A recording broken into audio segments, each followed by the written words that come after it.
yo no quería humillar a nadie como me humillaron a mí, como me hicieron llorar en varias ocasiones de coraje, pero esa impotencia que sientes de no te puedes ir porque necesitas el trabajo. Y nunca tuve la certeza si algún día yo voy a poder tener la oportunidad de estudiar.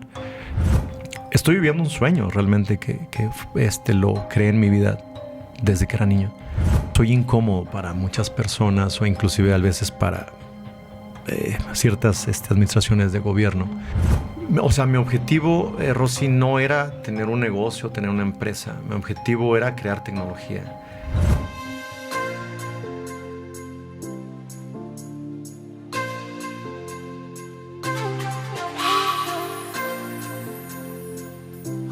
El día de hoy tenemos un episodio muy especial. Tenemos un personaje que se involucra en temas como la innovación, el desarrollo tecnológico, la creatividad, las patentes, la literatura, la música, un poco de vino y mezcal.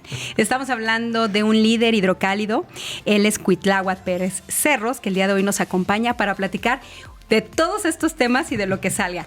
Porque si bien está vinculado con el tema de la innovación, del liderazgo, de la industria automotriz, del crecimiento y por qué no abonar al desarrollo de Aguascalientes, hay una parte muy humana que lidera, sobre todo con una filosofía muy particular que siempre he admirado de ti. En una ocasión que fui al clúster, que ahorita les platicamos, de una filosofía de colaboración, de una filosofía de compartir, que a veces choca con los ideales mexicanos empresariales. Bienvenido, Cuitláhuac, a Negocios con Chispa. ¿Cómo estás? Bien, gracias a Dios y muchas gracias. Un honor, de verdad, para mí un honor. Rosy, la última vez que nos vimos yo te decía que por qué no me habías considerado para este espacio, pero la verdad es que a mí me da mucho gusto estar aquí contigo. No, yo encantada. Ya hemos tenido la oportunidad de platicar varias veces y yo creo que una de las cosas que nos encanta en Negocios con Chispa y que buscamos es tener este espacio para conocer qué hay detrás de una persona, en donde lo platicamos fuera de cámaras, de una persona en donde vemos el éxito, donde hacemos héroes a esas historias, pero que a veces no escudriñamos el porqué. Y precisamente te presento, que ya muchos te conocen, pero nada más como algunos datos muy relevantes: ingeniero mecánico por Instituto Tecnológico de Aguascalientes, de Rincón de Romos, aquí un municipio conurbado prácticamente en el estado, y que eres fundador, que incluso este año cumples 20 años con Grupo Mindsteel, y presidente y fundador de Grupo Mind, un clúster industrial enfocado al tema automotriz o a la transformación. Sí. Y aquí yo quiero regresarme no sé cuántos años atrás, pero sí muchos, sobre todo porque me gusta hacer una analogía. Y en muchas de tus pláticas y entrevistas veo que te encanta recordar esa infancia que tuviste como un constructor de juguetes. Sí. Ahora un constructor o un ingeniero de patentes. ¿Cómo ha sido ese paso de Cuitláhuac desde su infancia, desde donde surges, porque luego romantizamos, pero no sabemos lo que hay detrás, hasta el día de hoy, a lo que has logrado? Es complicado explicar todo en un tiempo relativamente corto, pero te podría decir que desde niño fui una persona completamente diferente al resto de las personas con las que me juntaba. Si me preguntas en qué aspecto o cómo podría escribirlo, no lo sabría escribir. Solamente sabía que era diferente, que yo pensaba diferente desde niño. Y te estoy hablando a lo mejor a los 3 años, no sería un error decirte que a los 3 años me di cuenta de eso, porque no recuerdo nada de los 3 años, pero a los 4 y 5 años sí lo recuerdo. O sea, desde muy temprana edad yo sabía que la forma en cómo pensaban y opinaban, tanto mis primos en el rancho donde vivía, como los amigos que tenía en aquel entonces, que eran compañeros de rancho, de juego, y después compañeros de primaria, y después compañeros que fueron diferentes los de la secundaria, y luego me vine a Aguascalientes, al CBT 168, fueron diferentes también, y luego al Tecnológico de Aguascalientes también fueron diferentes. Todas las etapas había una característica, porque todos en general los compañeros pensaban de una misma manera, opinaban de una misma manera y actuaban de una misma manera, pero yo siempre cuestionaba por qué no pensaban como yo, por qué no actuaban como yo, por qué no opinaban como yo. Te voy a poner un ejemplo de para ver si se explica un poquito ese aspecto. Cuando era muy, muy niño, yo creo que tenía unos 4 o 5 años, yo recuerdo que una Navidad se juntaron mis tíos, estábamos varios primos y un tío dijo, la Navidad en este caso va a salir por X lado, que porque la luna y no sé qué, por todas las historias y misterios que hay en los ranchos, ¿no? Y hablaban de la Navidad y en esos lugares es el Niño Dios, no es Santo Claus. Que el Niño Dios va a repartir los juguetes. Y entonces hablaban de lo que cada uno había pedido, ¿no? Y yo decía, estoy hablando yo creo que no más de 5 años. Y yo decía, es imposible. Estaban, no sé, unos 5 o 6 tíos y había más de 10 primos. Y yo les decía, es imposible, no puede haber algo o alguien que en 8 horas tenga la capacidad de poder dar la vuelta al mundo, dejar juguetes en todas las casas y terminar en 8 horas. Yo les decía, ¿cuántas casas hay? Son millones de casas. Tendría que dejar o recorrer en menos de un segundo de una casa a otra para poder terminar, y aún así creo que sería imposible. O sea, no existe nada, no hay nada. Y todos me decían, mis tíos, ¿cómo es posible que opinas así? ¿Cómo es posible que piensas así? Mis primos obviamente también, algunos me empezaron a reclamar y... Rompiste muchas ilusiones en ese momento. Sí. Por ahí uno sí. que otro saluda a quienes todavía odian. Sí. Claro. Pero esa fue mi forma de pensar desde niño. O sea, es decir, si yo no tenía la posibilidad, por cómo era mi entorno, de tener los juguetes que yo pedía cada Navidad, porque nunca lo tuve, de tener una fiesta de cumpleaños, porque nunca la tuve, yo decía, pero yo quiero tener juguetes, ¿no? Y entonces, ¿cómo puedo hacerlo? Pues creando y fabricando mis propios juguetes. Y agarraba lo que hubiera, Rosy. Eran clavos, eran alambres, era cartón, era madera, era plástico. A veces me iba inclusive a buscarlos al monte, a donde tiraban la basura. Y me iba con cajas o cubetas de plástico y regresaba con todo eso. Y mis papás me tenían un espacio en la casa de ese rancho, en un cuarto, que lo dedicaban exclusivamente a todas las cosas que yo tenía. O sea, nadie podía tocar mis cajas o mis cubetas. Y cada vez que quería hacer algo, lo que recuerdo, eso yo no lo recuerdo. Recuerdo que mi madre me decía que era un niño muy obsesivo. Que porque cuando iniciaba a fabricar un juguete nuevo, me encerraba en ese cuarto. O sea, despertaba, lo primero que hacía era irme al cuarto. Dice, me hablaba para... Ella me platica, ya en los últimos años me ha platicado que me hablaba para desayunar, nunca iba. Dejaba el plato en la puerta, en la orilla. Dice que llegaba 1 hora después, el plato estaba vacío, lo mismo era para la comida y la cena. Y dice, 2 o 3 días después salías con el juguete y ya te reincorporabas a la vida familiar de todos nosotros. Siempre fue así, o sea, siempre fue así. Probabilidades de que eso siguiera cuando yo fuera adulto, no, la verdad es que era... También no te puedo decir ahorita, y no puedo vanagloriarme y decirte, no, siempre soñé con... No, yo siempre fui muy realista y nunca tuve la certeza si algún día yo voy a poder tener la oportunidad de estudiar una carrera, de terminar alguna profesión y comenzar a tener un trabajo estable, porque pues toda mi niñez y la adolescencia la pasé en ese rancho. Y solamente hay 2 opciones de actividades a las que se dedican los hombres. Uno es el campo y la otra es irse a Estados Unidos.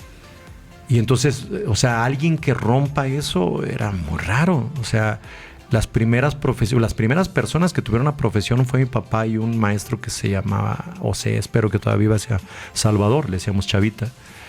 Y de ahí en más todo era Estados Unidos o el campo. Los primeros profesionistas que hubo en el rancho, bueno, las primeras personas que tuvieron profesiones de rancho, aparte de Chava, el maestro Chava y mi papá, fuimos nosotros. Después vinieron algunas otras personas también, ¿no? Pero tuvimos que salir del rancho para poder estudiar. Ya una vez que terminé la carrera, pues pasó otro detalle también. Yo estando en un entorno de esa naturaleza, yo me sentía capaz. O sea, internamente te puedo decir que me he sentido siempre capaz de competir. Pero ya cuando entré al campo laboral, mi primer trabajo fue una oportunidad como becario. Porque yo no busqué una oportunidad adicional o una más arriba porque yo no me sentía capaz de competir con las demás personas. Y que lo has mencionado en varias ocasiones, la importancia de saberte capaz de lograr las cosas. Porque venías de una situación de condicionantes que yo creo que factor fundamental fueron tus papás. Sí. O sea, no veo, el hecho de trabajar con niños emprendedores, veo muchas de estas cualidades, pero a veces veo estas primeras limitantes. Sí. O sea, no veo una mamá preocupada por llevarte de comer, veo una mamá preocupada por salte de ahí e intégrate. Así es. ¿Y esas condicionantes fueron fundamentales para el Cuitláhuac que ahora eres? Totalmente, totalmente. Lo que pasa es que siempre, toda mi vida, desde niño, todos los entornos en los que me he desarrollado han sido adversos. Siempre. O sea, si me voy obviamente al primer trabajo que fue como becario en General Motors en Planta Silao, fue increíble que 2 años después, cuando salgo, me ofrecieron, cuando renuncio, me ofrecieron una jefatura. Tenía 23 años. Y yo dije, pues es que me lo hubieras ofrecido antes de renunciar. ¿Y en qué planta? Sí, exactamente. Y me dice, es que teníamos una carrera bastante prominente para ti. ¿Por qué te vas? Y yo le dije al director, porque creí que era un número más. Porque nunca supe que era alguien que valía la pena aquí. Dice, Cuitláhuac, o sea, te están peleando 3 departamentos. ¿Ninguno te dijo? No. Dice, pero estuviste en 3 departamentos diferentes. Dime un compañero tuyo que haya estado en 3 departamentos diferentes. Le dije, pero es que hay una forma de interpretar. Bueno, hay 2 formas de interpretarlo. Uno es que a lo mejor soy muy bueno y me llevaron a 3 departamentos para hacer un gran trabajo. O soy muy malo y no me aguantaban en ninguno de los 2 y terminé en un tercero, ¿no? Entonces, digo, es complicado entenderlo. Pero vamos a dejar la parte profesional. Cuando me convierto en empresario, Rosy, también, fíjate que hubo algo también así muy incómodo, que cuando comencé a generar comunidad, en organismos empresariales como Canacintra en aquel tiempo, y me invitaban a algunas reuniones también, algunos otros organismos, había yo creo que en comentarios y preguntas muy absurdas, ¿no? Decir, oye, pues, ¿tú de dónde vienes? No, pues de Rincón. ¿De qué familia vienes? Pues de los Pérez. Con todo respeto, eso no pasa en el Bajío. Y entonces fíjate que las primeras veces yo no sabía a qué se referían hasta que un amigo me dijo, lo que pasa es que todos ellos, o sea, la gran mayoría se conocen, son de las familias tal, pues radican en la Herradura, Campestre, esas zonas, ¿no? Entonces todos se conocen. O sea, alguien que llega ajeno, pues están tratando de entender de qué apellido o cuál es tu respaldo en cuanto a la parte social o familiar. ¿Cuál es tu credencial para entrar a cierto sector? Mi capacidad. Solamente mi capacidad. O sea, y también te puedo decir, por ejemplo, cuando estuve en General Motors, cuando iba de salida, yo estuve en el departamento más complicado de toda la planta, que es proceso final, que es donde se prueban todas las unidades. Todas, se prueba de velocidad, de frenos, de agua, de ruidos, y se reparan las que se tengan que reparar, pero somos los responsables, o éramos los responsables, de entregarle esas unidades ya directamente a los proveedores o a los prestadores de servicio de las madrinas, de los que envían por trenes, etcétera. Entonces, éramos la última cara de General Motors y éramos los que teníamos la consigna de mandarlo, porque a través de eso era la facturación. Si esas se retenían, toda la culpa era tuya. Sí, así es. O sea, hasta compras, ventas. Y entonces, todo. Yo te puedo decir que yo no sabía hablar inglés, pero lidiaba con proveedores de Estados Unidos, de Canadá y de muchos países. Porque al final, ahí era el lidiar con todos los proveedores, porque uno ya checa todo. Checas carrocería, checas vestiduras, checas pintura, checas motor, checas bastidor, checas todo. O sea, revisas absolutamente todo. Entonces, yo tenía esa mentalidad de decir, bueno, yo tengo 21 años, tengo 22 años, en ese momento tenía 23 años. Y no sé por qué, pero si me preguntas, oye, ¿por qué siempre pensaste así? No lo sé, o sea, me ves, yo soy Cuitláhuac, yo soy responsable, y tú como proveedor, eran personas de 40, 50 años con un callo y un colmillo muy, muy grande, pero llegan conmigo, oye, te dicen, no, es que está mal. está mal por esto, así, así, así. O sea, necesito que hagas un plan de acción correctiva, si no, de lo contrario, pues voy a tener que rechazar todo esto, etcétera, etcétera. O sea, yo tenía una seguridad, siempre he tenido una seguridad en lo que hago, y hacia dónde voy, y siempre he tenido súper claro qué es lo que quiero en mi vida. Pero no siempre he podido hacerlo en ciertas etapas de todo este proceso que he vivido, ¿no? Pues desde niño, pues, ¿no? Y si nos vamos ya directamente a la parte actual que hablas de la innovación, de la tecnología, de las patentes, estoy viviendo un sueño realmente que lo creé en mi vida desde que era niño. Que en algún momento pensé si fuera posible llegar a este punto donde estoy, este nivel donde estoy o esta responsabilidad que tengo actualmente. La verdad es que no. Si en algún momento también me preguntas, ¿alguna vez soñaste con conocer todos los países que has visitado? No. Yo lo que quería básicamente, Rosy, era no irme a Estados Unidos como se fueron todos mis primos y mis tíos y muchísimos amigos, y terminar como ellos. Y no está mal, lo que pasa es que hay muchos que sí les ha ido muy bien, pero la gran mayoría no. Pero no era tu visión. No. Y también la otra es que trabajé en el campo muchos años, o sea, de los 4 años, 5 años, me llevaban, yo odiaba las vacaciones, fines de semana, porque eran vacaciones directamente ir a trabajar al campo, ¿no? Y ahí fue donde me lastimé mi espalda, y por eso todas las semanas tengo que ir a fisioterapia en los últimos años, Y la verdad es que yo decía, yo no quiero esto. Y yo también se lo he dicho a mi papá varias veces. Yo lo adoro, a mi viejo. Pero yo nunca quise ser como mi papá. Así como mis hermanos son como él, porque todos siguieron en la ruta del magisterio. Yo dije, jamás en mi vida voy a ser maestro. Porque no quiero darles este entorno si algún día tengo hijos o hijas, ¿no? Yo quiero darles un entorno completamente diferente. Y entonces, esto como que encierra toda esa parte que te decía desde niño. Siempre he pensado diferente con la gente que me junto. ¿Por qué? No lo sé. Fíjate que encuentro muchas cosas que me encanta. Y por ejemplo, en los últimos 4 minutos que te estaba escuchando, cuando hablabas de este crecimiento de becario, que pierdes, o que no pierdes más bien, que se pierde en la oportunidad de que tú llegues a jefe de departamento, literalmente desnudaste el sistema o las fallas del sistema laboral en nuestro país, porque no hay una formación de carrera, no hay un rescate o formación de talento o atracción de talento, en donde incluso el tema de los prejuicios se vuelven limitantes. En una plática desnudaste lo que pasa. Y yo me imagino que este aprendizaje, o no sé qué tantos más nos puedas platicar, ¿cómo los trasladas cuando creas tu empresa? Porque lo he escuchado de tu boca.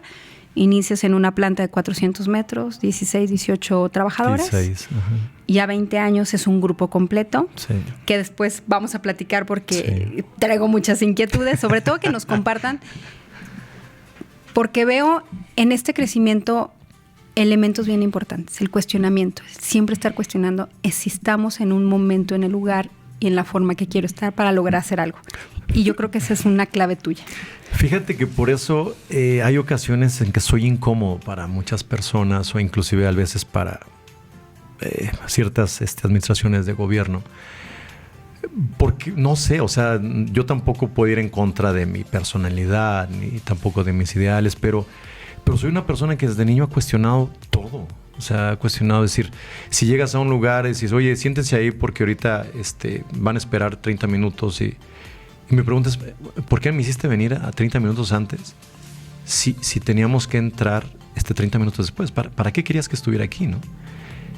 Pero soy la única persona que cuestiona eso. O sea, soy la única persona que cada vez que voy a algo diferente, analizo y digo, las cosas aquí deberían ser así, porque la parte práctica, para poder respetar el tiempo de las personas, la trayectoria de las personas, tenía que ser así, así, así, así. Y siempre en mi mente está eso.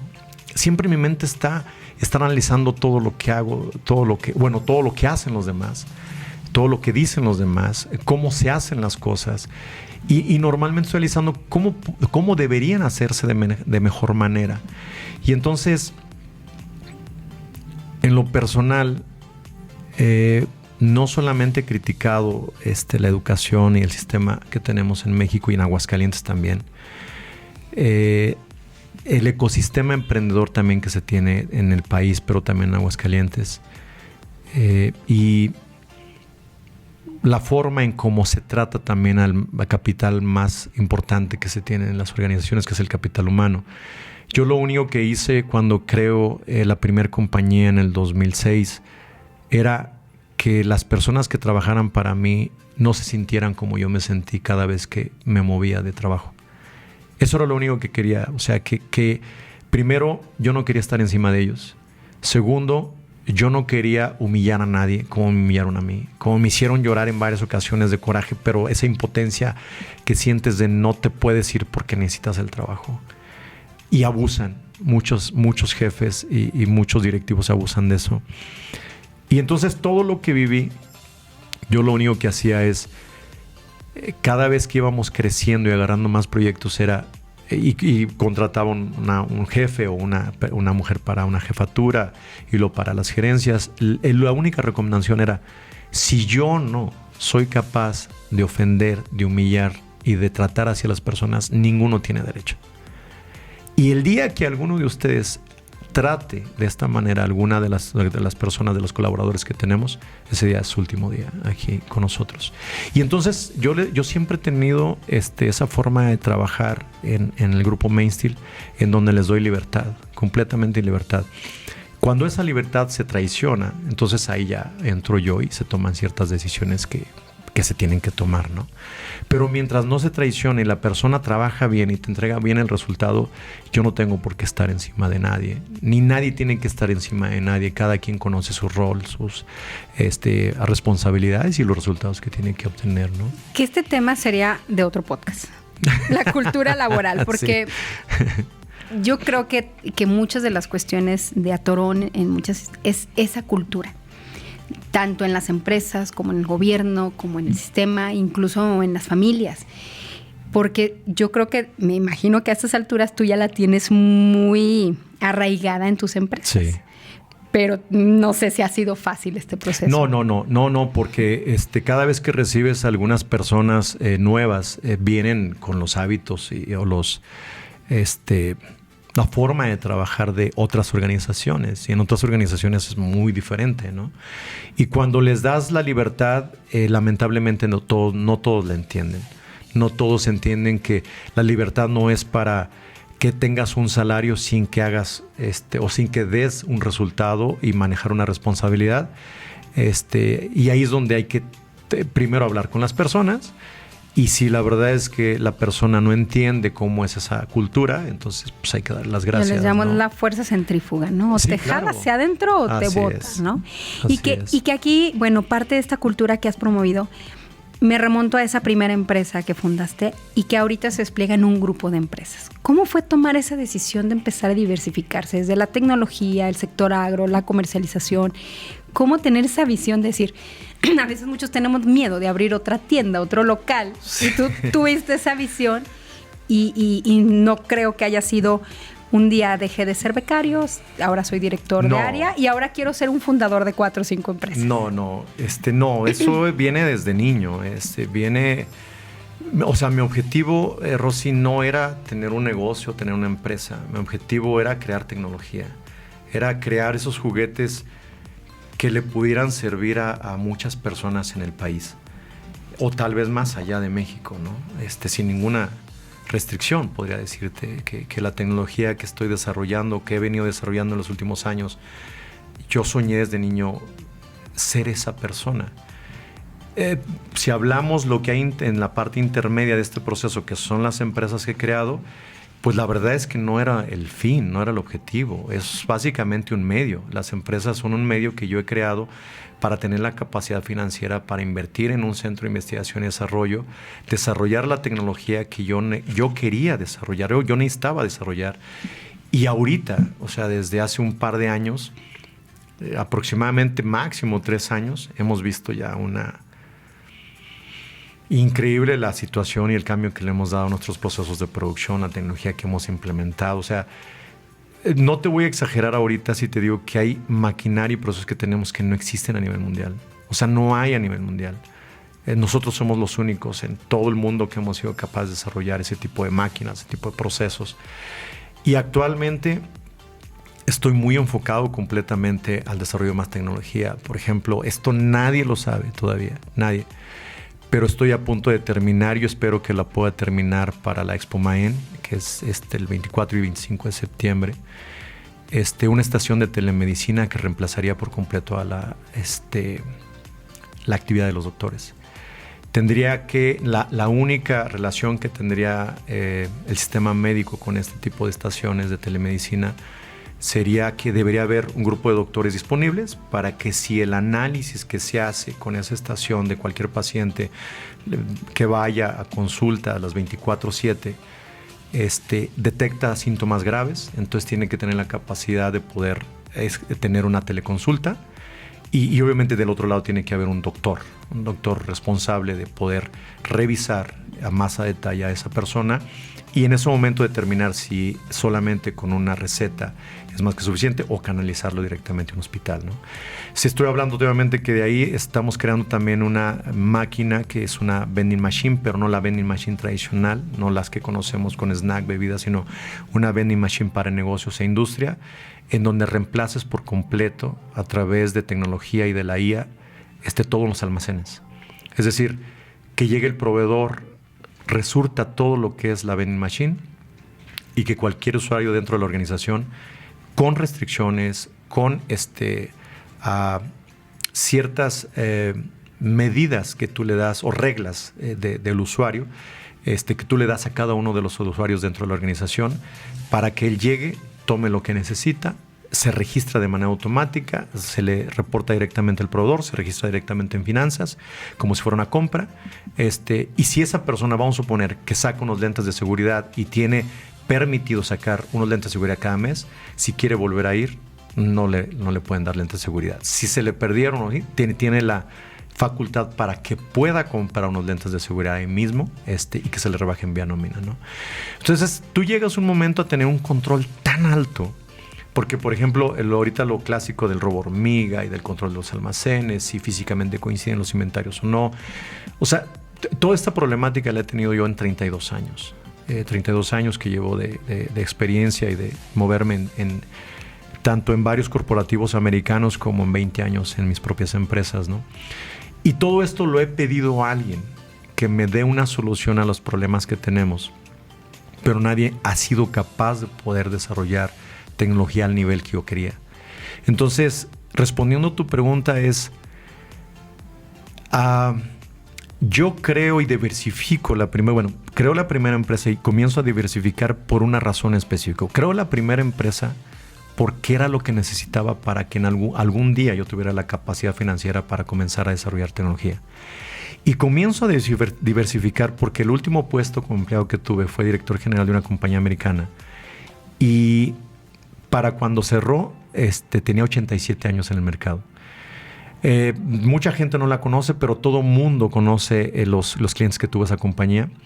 Era quien creó la caja registradora. Okay. Unió una máquina de escribir viejas, aquellas que tienen una palanca a un lado, con una caja de manejo efectivo de madera. La conecta y le pone una campanita. La inventó directamente esa compañía, se llamaba Indiana Cash Drawer. Duró 87 años en el mercado, duró 3 generaciones y los principales clientes que tenía era Blockbuster y muchos otros de ese tipo, ¿no? O sea, todo el mundo conocemos Blockbuster, ¿no? Sí, claro. Yo mandaba cajas registradoras hasta Arabia, Rosy, para que tengas una idea, el nivel de producción que tenía yo cuando estaba encargado de ahí. Lamentablemente, vinieron los productos asiáticos. Hubo, como todo lo hemos dicho siempre, la parte de marketing, la parte de mercado tiene un ciclo. Ese ciclo normalmente los productos tienen un lapso para poderse renovar entre 3 y 5 años. Cuando es un producto muy bueno, ese ciclo se puede ir a unos 10 años probablemente, ¿no? Pero sí tienes que constantemente estar innovando. Sobre todo conforme se fue dando la globalización, es muy difícil que un producto viva más de 3 o 5 años si no lo innovas. Antes no, digamos hace 30 años, 20 años todavía. No, la verdad es que las empresas fabricantes de diferentes productos eran únicas a nivel mundial, no solamente en México, sino a nivel mundial. Hace unos 30 años Vamos a hablar obviamente de aquí de México, ¿no? O sea, si hablamos obviamente de Grupo Bimbo, pues era la principal empresa que proveía productos de harina para toda la sociedad mexicana. Y así nos vamos obviamente con cada ejemplo que podamos poner, no solamente en México, también a nivel mundial. Pero conforme se fue dando la globalización, el ciclo de nacer y culminar un ciclo de marketing o de mercado de un producto se fue acortando. Y ahorita el promedio es ese, entre 3 y 5 años. Y entonces, el problema de esa empresa fue que nunca innovó. Yo hacía y fabricaba cajas rizadoras que tenían 87 años, que se habían ya te dedicabas al mantenimiento. Así es. Y piezas. Las más recientes en aquel tiempo tenían 15 años de haberse diseñado. Y cuando salen los productos asiáticos, desplazaron a los productos de esta compañía en 5 años aproximadamente. Porque aquí me quiero detener en algo bien importante que dices, y yo lo menciono muchísimo, de una necesidad imperante de invertir en ese famoso departamento de desarrollo, de investigación y tecnología. Y cuando yo hablo con MIPYMES o con emprendedores, les digo, inviertan desde ahorita. Pónganle un pesito. Uh-huh. Un pesito va a ser una inversión en innovación, viajar. Porque vas a tener una visión. Sí, te vas a ir a Cancún, te vas a ir a Italia, donde tú quieras. Mételo como investigación. O para el tema de un producto nuevo o la innovación de tu producto o tu servicio. Las cifras no mienten. Los países que más invierten en desarrollo, en tecnología e innovación son los que tienen mayores somos líderes en tecnología y economía. Y les digo, y en COVID fue real, ¿no? ¿Quiénes tuvieron las primeras medicinas? Pues los que crean, los que inventan. Y aquí tú ya tienes este adelanto y me llama mucho la atención.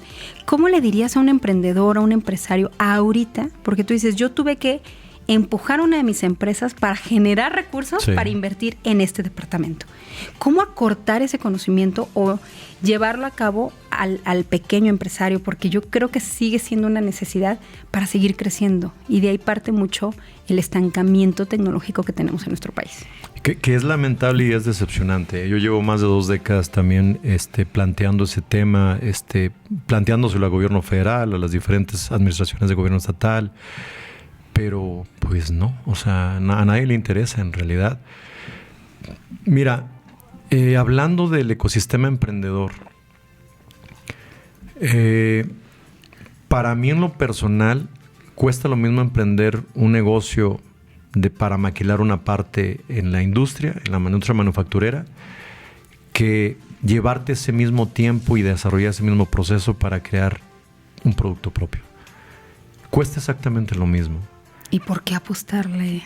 Por cultura. Fíjate que eso también por años yo estuve preguntando, indagando muchísimo con varios compañeros, algunos investigadores, algunos académicos, y muchos culpan al sistema, es decir, que el gobierno como tal no ha sido capaz de crear una iniciativa, algún proyecto de ley donde establezca que México ya es capaz y dar recursos para poder crear proyectos de emprendimiento en base tecnológica. Pero no, o sea, Peña Nieto en algún momento con INADEM creó una muy buena plataforma con un muy buen apoyo, pero se abusó, ¿no? Fue demasiado corrupto, se abusó. Y me refiero, se abusó no solamente de gobierno, se abusó también de los empresarios, también del usuario. Claro, de ahí parten muchas realidades. Entonces, lo único que les puedo decir es que a futuro, lo que tiene mayor valor es que si deciden emprender, si deciden invertir en algo, que sea un proyecto con base tecnológica, que sea un proyecto en donde sea un producto propio. Da lo mismo comprar maquinaria para desarrollar una maquila, un producto maquilado, que para desarrollar un producto propio. Es exactamente lo mismo, no hay diferencia. Si hablamos del sector médico, bueno, podemos empezar con algo muy simple, ¿no? Como un software de administración para diferentes especialistas o laboratorios, porque obviamente todos los que utilizan son genéricos. Y esos genéricos es como también en la industria. Te tienes que adaptar a lo que hay en el mercado. O a la necesidad. Lo mencionaste muy bien con esta premisa que tenemos de esta invención médico. Si no me equivoco, en Sudamérica uno de los presidentes, si no fue Bukele, si no me equivoco, dice, yo quiero esto. Es correcto. Y muchas de las reacciones fue, no, se va a sustituir al humano. No, eso jamás, y tú lo has dicho. Pero a veces no entendemos las realidades del mercado que lo requiere, que pasa en una comunidad donde el servicio médico es deficiente, donde no va a llegar, o no existe, o es el becario que mandaron a dar las prácticas y que va una vez por semana, ¿no? O sea, está atendiendo una necesidad que parece que entre más globalizados estamos, más presentes están esas necesidades de brechas de realidad. Entonces, si nos centramos específicamente en lo que decías tú, ¿qué se les puede recomendar a los emprendedores para poder iniciar un proceso de innovación tecnológica desde temprano, o sea, desde el principio? Pues es que es algo muy básico. Yo creo que te lo voy a poner así, el escenario que vivimos en México. Vamos a hablar de lo que hay aquí en este set. Todos los equipos que tienen ustedes y utilizan ustedes para este tipo de grabaciones, dime alguno que sea de marca mexicana. No, porque me pongo a llorar. Aquí traigo los datos de las patentes. Y si nos vamos a los negocios, la maquinaria, equipo que se utiliza en los negocios, inclusive lo que se utiliza para comunicación, algo que sea de marca mexicana, ninguno. Si nos vamos a las industrias, a maquinaria que sea de marca mexicana, ninguna. Si nos vamos al hogar, línea blanca, enseres, entretenimiento, algo que sea de marca mexicana, ninguna. ¿Cuál es la oportunidad que tiene el emprendedor mexicano de poder crear la supertecnología? Toda. No hay productos base tecnológica que sean de marca mexicana. Traigo dos variables bien interesantes en este cruce. Tenemos esta idea de que el mexicano es súper creativo, que es inventivo, que genera, que se descompone la máquina, le pone 3 clavos, le pone un cincho y arregla la máquina. O sea, ¿cuál es correcto? Está en la capacidad del mexicano el crear basado en que tiene que resolver de una de otra manera, ¿no? Y a la par, esta mentalidad de ser maquiladores. Sí. Entonces, ¿dónde se cruza con... Somos grandes maquiladores, tenemos a una industria muy fuerte, en especial automotriz en México, que nos está enseñando cómo hacerlo, pero quedamos en la máquina. Pero no hay marcas mexicanas, exactamente. Y por otra parte, sí resolvemos problemas, sí generamos conocimiento, pero lo dejamos en la maquila. Sí. ¿Qué nos falta? Cambiar la mentalidad.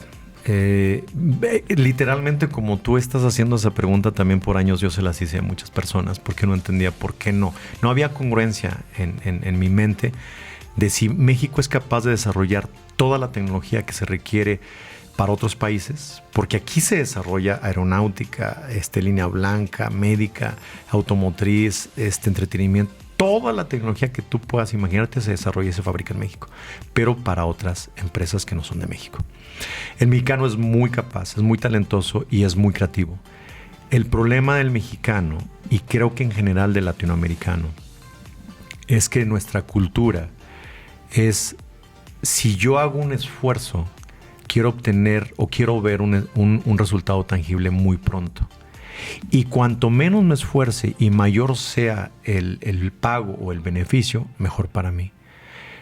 Digamos, obviamente, si nos vamos a Estados Unidos, Alemania, Japón, mismo China, Italia, Corea, la mentalidad es: tienes que trabajar, tienes que invertir.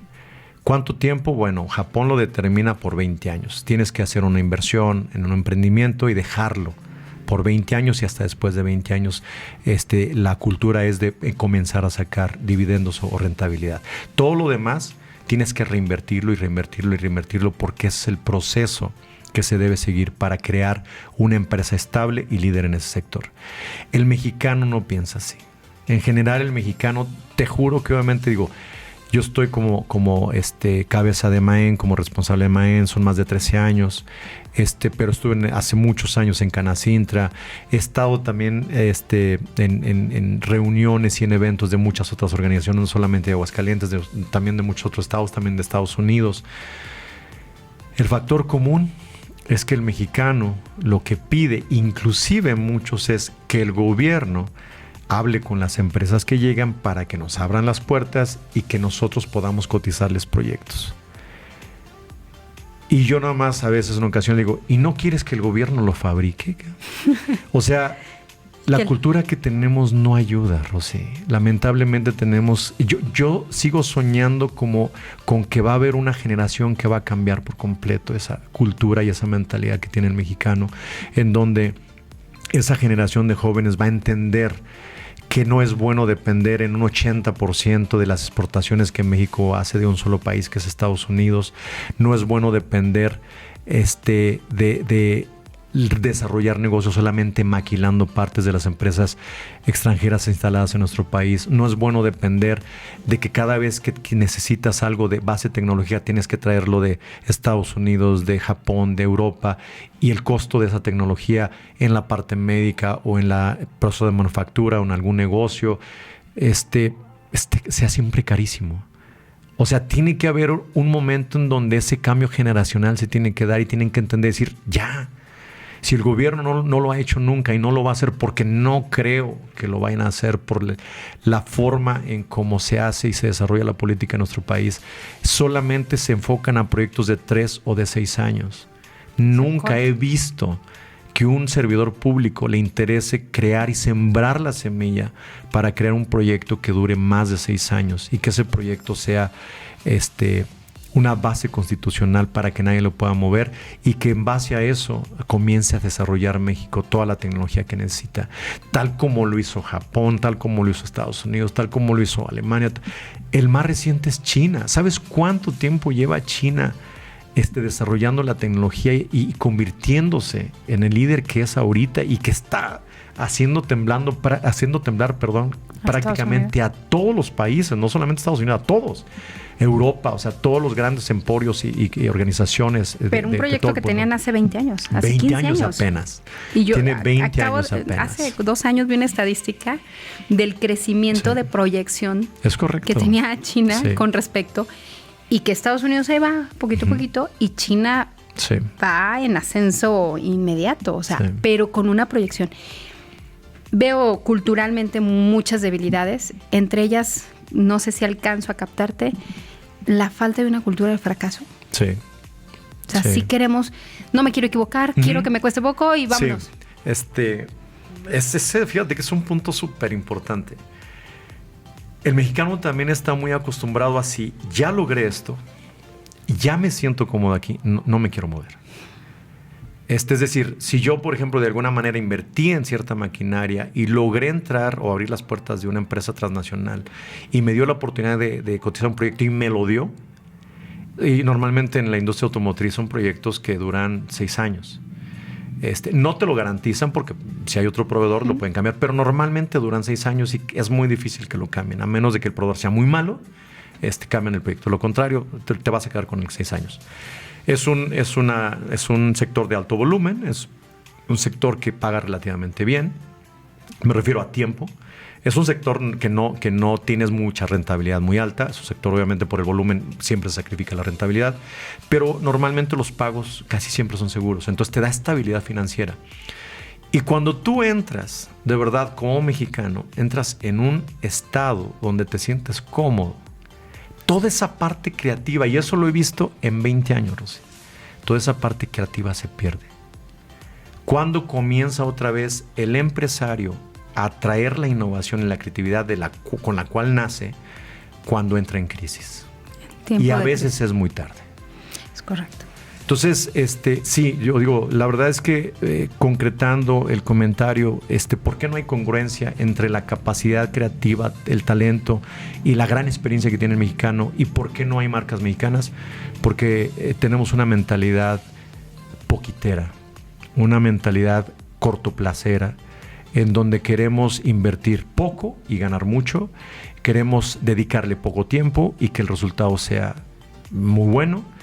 Y los negocios nunca son así. Si la paciencia no se vuelve nuestro mayor hábito, definitivamente. Yo escucho, o sea, por mucho que tengamos esta cifra de en menos de los 5 años el 80-90% de las empresas truenan, seguimos creyendo que al año nuestro negocio sí va a funcionar. Es correcto. O sea, estoy hablando en cualquier sector y en cualquier industria. Sí. O sea, hasta un pequeño negocio, una pequeña tienda, pues, me refiero. Y queremos que no tenemos esa paciencia, No. mucho menos el plan de negocio, mucho menos todas estos detalles. Ahora, si tomamos eso como referencia, lo que acabas de decir, solamente concluyendo el comentario que hacías en mi caso de la tecnología, por eso mismo yo tuve la paciencia suficiente para primero crear los proyectos que me dieran la capacidad financiera que necesitaba, pero mi objetivo era muy lejos, a muchos años, de comenzar a crear tecnología,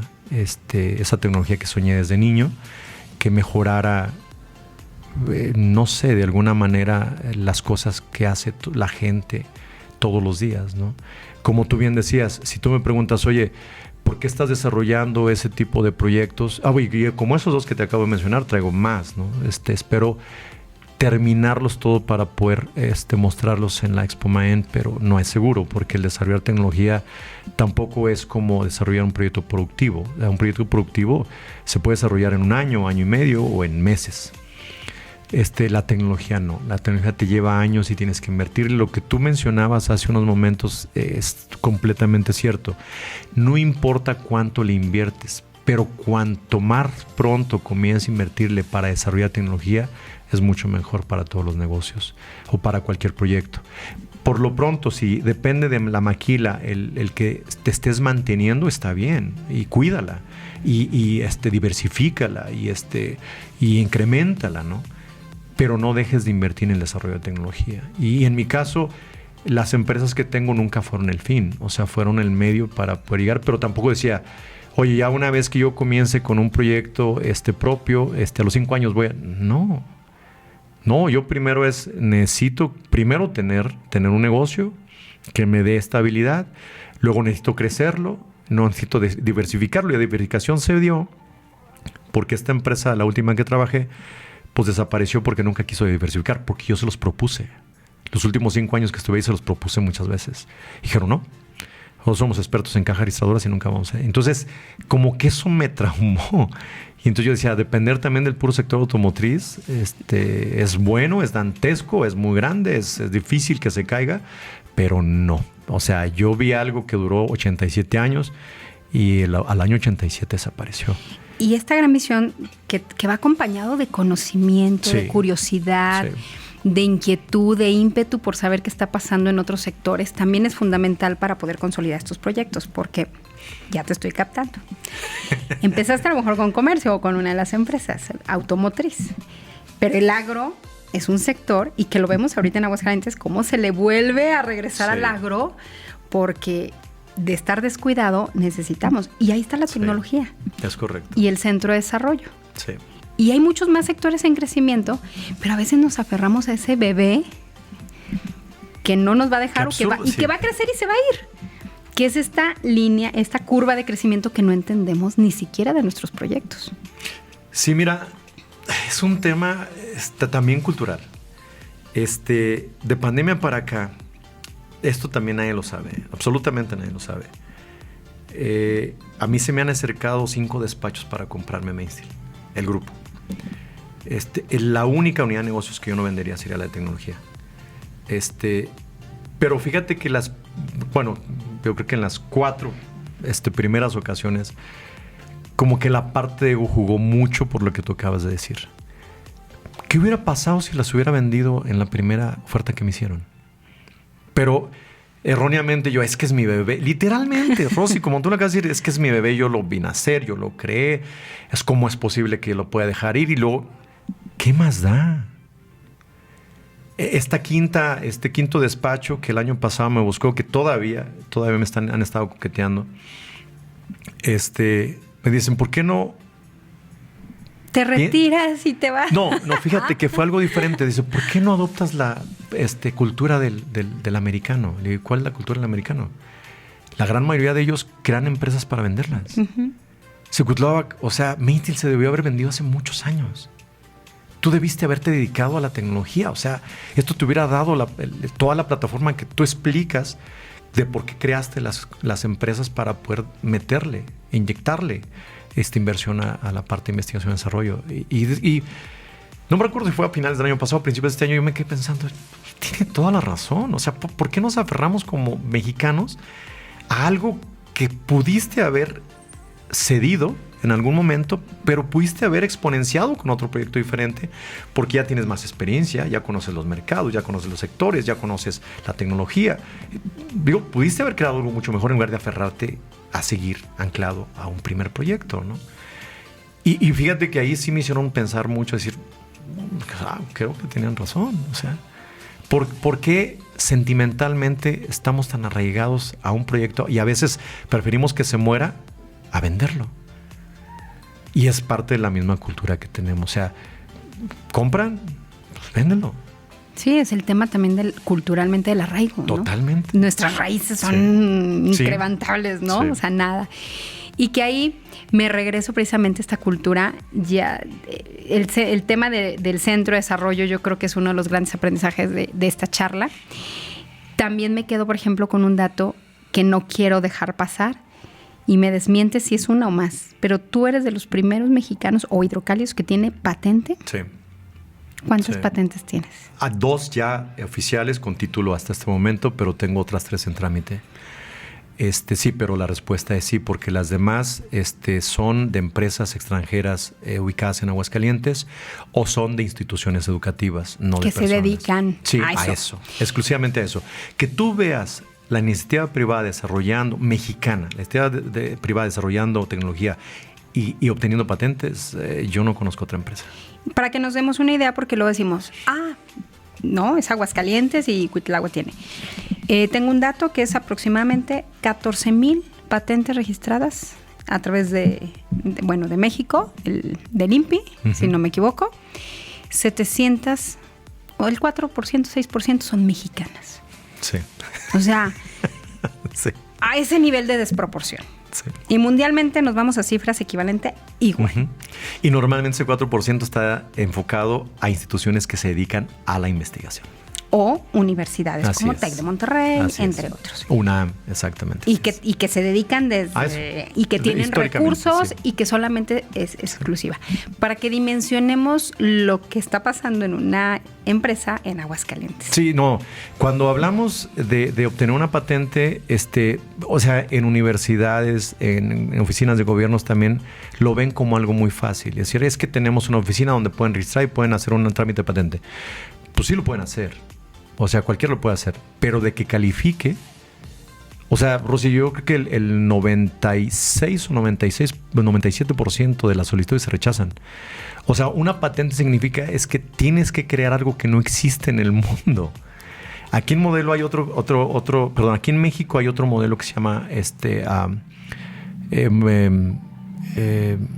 secreto industrial. No, el modelo de utilidad, si no me equivoco. Okay.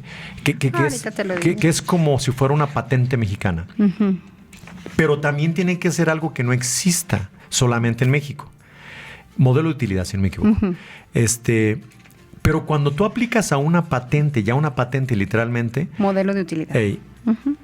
Es una investigación a nivel mundial. O sea, las 2 patentes que a mí me han otorgado tardaron más de 4 años. Para poder investigar que no existieran y que estuvieran registradas. Así es. Porque luego también hay otro factor que a veces no entendemos. Que si alguien la utilizó hace 30 años y la acaba de registrar, es retroactiva. Sí. Entonces también hay otro choque de datos. Sí, lo que hace directamente el INPI es empieza a mandar. Tú lo mandas y dices, bueno, en México yo no tengo nada parecido, entonces México yo te la acepto. Entonces tú dices, ok, pero te voy a pagar para que me hagas la investigación a nivel mundial. Y entonces comienza a tener contacto porque envía la información, envía obviamente la solicitud de patente a todas las organizaciones, organismos de todos los países que se dedican al desarrollo de tecnología, parecido al INPI, o sea, son homólogos del INPI. Uh-huh. Los manda ya, imagínate cuánto tiempo tardan en responder todos. Con uno que te diga, hay una patente y se parece, no te la puedo autorizar, y automáticamente le echan para abajo. Que es símil, vamos a poner símil al registro de marca. Es correcto, es muy parecido. Sí, es muy que parecido. En registro de marca, pues como las dos, hay esas variantes con las que este es el modelo, el molde, el trazo que no hay en todo el mundo, como tú ya lo hiciste con este cilindro, ¿no? Sí.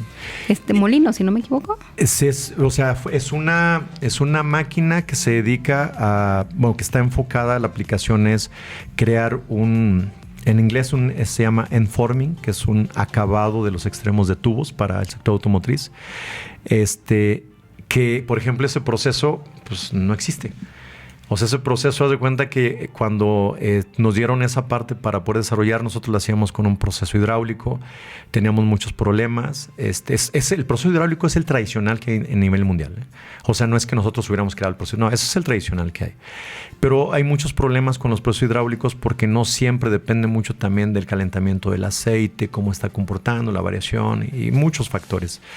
Y entonces teníamos mucho rechazo, algo de problemas con el scrap, es decir, tirábamos mucho material, la capacidad no daba porque era muy tardado. Y entonces cuando yo comienzo de pandemia para acá a regresar a meterme porque me había salido de la parte operativa, entonces me regreso y comienzo a evaluar cómo estaban todos los procesos. Ya teníamos para ese momento 4 o 5 años aproximadamente con el Centro de Investigación y Desarrollo. Y entonces dije, voy a utilizar toda la ingeniería y todo lo que he desarrollado. Ahorita voy a dejar a un ladito todo lo que son los proyectos externos. Y voy a utilizar toda esa capacidad y toda esa experiencia y toda la tecnología para mejorar todos los procesos. Entonces comencé a meterme y comencé a revolucionar y a automatizar y a tecnificar todos los procesos de producción que tenemos actualmente. Y ese fue un reto muy fuerte porque lo intentaron, todos mis ingenieros y los gerentes lo intentaron y lo modificaron y no podían mejorarlo. Y entonces yo comienzo a investigar, como te comentaba también, yo hace muchos años que manejo, recién que salió la IA, yo comencé a utilizarla mucho, ¿no? Y comienzo a investigar cómo se podía desarrollar un proceso para poder deformar un tubo, pero que tuviera la capacidad de crear una geometría y no la deformar. O sea, lo puedes deformar, sí, pero que esa deformación terminara una geometría que pide un plano de un sector tan exigente como el automotriz, era muy difícil. Y entonces comienzo yo a combinar varias técnicas, ¿no? Y varias tecnologías que se utilizan en la manufactura. Una era repujado, la otra era orbital, la otra era embutido, junto con un proceso que entre embutido y estampado. Y entonces comienzo a mezclarlos todos y creo un dispositivo que cuando se lo doy a mis ingenieros que lo diseñen y que lo prueben, pues la verdad es que las pruebas salieron mal. Y entonces dije, no, es que sí tiene que funcionar. Y tiene que funcionar, y tiene que funcionar. Hicieron pruebas, yo estaba fuera del país, y me mandaban videos, está mal, no funciona, cuidado, y no funciona. Y ya dije, bueno, déjenlo ahí, y cuando regrese yo lo pruebo. Y te juro que pasó así como te lo digo. ¿Qué velocidad le están poniendo al cabezal a las revoluciones a las que debe girar? No, pues tanto. Incremento la tal. ¿Cuál es la mayor capacidad que tiene? No, pues tanto. Pongan la mayor capacidad. ¿Qué tipo de herramienta le están utilizando de este lado? No, pues hay que cambiarlo por este. Y así. Fueron como unas 4 o 5 cambios que hice en las pruebas que ellos estaban. Pero ellos son expertos. La verdad es que obviamente técnicamente son muy buenos todos los que tengo, toda la gente que tengo. Y cuando hice esos cambios, me dijeron, es muy peligroso. Está girando a una velocidad muy alta. Son piezas metálicas. Es una deformación. O sea, estás hablando de formarlo. Si algo pasa, entonces yo lo único que hice fue corten unas láminas y vamos a proteger aquí todo el SEMA. Nada más vamos a dejar una rendija y con una cámara vamos a grabar, ¿no? Y entonces protegimos todos antes de hacer esa prueba. Hicimos la prueba. Un técnico me decía, es que no me animo a darle. Porque esto está peligroso. Sí. Y yo le decía, dale, o sea, no va a pasar nada, dale. Va a salir el Doctor Octopus. Sí. Y termina la prueba, retiramos todo y para sorpresa de todo el mundo, o sea, el acabado esférico de una cabecera del Centra, que es la cabecera del Centra, se dio. Cuando ven todos el acabado esférico, perfecto, impecable, dijeron, ¿cómo sabías que iba a funcionar? Dije, por toda la investigación que hice. Y fíjate que, o sea, esto va aunado mucho cuando tomo la decisión de crear el centro de investigación. cuando tomo la decisión de crear el centro de investigación fue a los 10 años de Main Steel, la primera empresa. Fue a los 10 años, me paré yo en medio de la planta y dije, ¿por qué no soy feliz? ¿Por qué no me siento satisfecho con este proyecto que todos de una u otra manera reconocen y como que admiran y como que alaban y como que hacen buenos comentarios de Main Steel? O sea, pero ¿por qué yo no me siento como la gente de las universidades lo ve, como inclusive la gente interna lo ve, como algunas personas también del gobierno lo ven? O sea, ¿por qué yo no me siento igual? Y le daba vueltas y me quedé en medio viendo para todos lados. Digo, ¿qué me falta? ¿Y qué falta? ¿Y qué falta? Y con esa imagen que está en la cabeza de los que te están escuchando, ¿qué te parece si hacemos una segunda parte para que sepa la respuesta de lo que pasó con Cuitlahua cuando estaba en el centro de esa planta descubriendo por qué? ¿Te parece? Me parece. Vamos a la segunda.